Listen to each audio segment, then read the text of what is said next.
Hi hello ನಮಸ್ತೆ welcome to my video. ನಾನು ಈ ವಿಡಿಯೋದಲ್ಲಿ ನಿಮಗೆ ಹೆಸರು ಕಾಳು ಮೊಟ್ಟೆ ಮಸಾಲ ಸಾರು ಹೇಗೆ ಮಾಡೋದು ಅಂತ ತೋರಿಸ್ತಾ ಇದ್ದೀನಿ.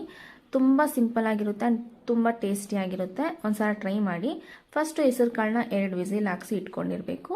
ನೆಕ್ಸ್ಟ್ ಒಂದು ಬಾಣಲೆಯಲ್ಲಿ ಎಣ್ಣೆ ಹಾಕಿ ಈರುಳ್ಳಿ, ಬೆಳ್ಳುಳ್ಳಿ, ಶುಂಠಿನ ಚೆನ್ನಾಗಿ ಫ್ರೈ ಮಾಡ್ಕೊಬೇಕು.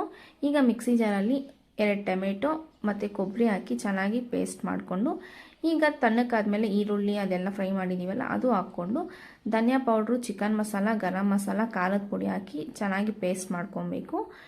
ಈಗ ಹೆಸರು ಕಾಳಿಗೆ ನಾವು ರುಬ್ಕೊಂಡಿರೋ ಮಸಾಲ ಹಾಕಿ ಉಪ್ಪು ಖಾರ ಏನಾದರೂ ಬೇಕು ಅಂದರೆ ಅಡ್ಜಸ್ಟ್ ಮಾಡಿಕೊಂಡು ಈಗ ಮತ್ತೆ ಇನ್ನೊಂದು 2 ವಿಸಿಲ್ ಹಾಕ್ಸ್ಕೊಂಡು ಅದಕ್ಕೆ ಒಗ್ಗರಣೆ ಹಾಕ್ಕೊಬೇಕು. ಒಗ್ಗರಣೆ ಹಾಕ್ಕೊಂಡು ಸಾರು ಕುದಿಯೋ ಟೈಮಲ್ಲಿ ನಿಮಗೆ ಎಷ್ಟು ಮೊಟ್ಟೆ ಬೇಕೋ ಅಷ್ಟು ಮೊಟ್ಟೆನ ಒಡೆದು ಹಾಕ್ಕೊಬೇಕು. ಮೊಟ್ಟೆ ಹಾಕಿದ್ಮೇಲೆ ಸಾಂಬಾರನ್ನ ತುಂಬ ಮಿಕ್ಸ್ ಮಾಡಬಾರ್ದು. ಒಂದು 5 ರಿಂದ 7 ನಿಮಿಷ ಬಿಟ್ಟರೆ ಸಾಂಬಾರು ಮೊಟ್ಟೆ ಚೆನ್ನಾಗಿ ಕುಕ್ ಆಗಿರುತ್ತೆ. ಅಷ್ಟೇ ಸ್ಟವ್ ಮಾಡಿಕೊಂಡ್ರೆ ರೆಡಿ ಆಯಿತು ಸಾಂಬಾರು. ಒಂದ್ಸಲ ಟ್ರೈ ಮಾಡಿ ಹೇಗೆ ಬಂದಿತ್ತು ಅಂತ ಕಮೆಂಟ್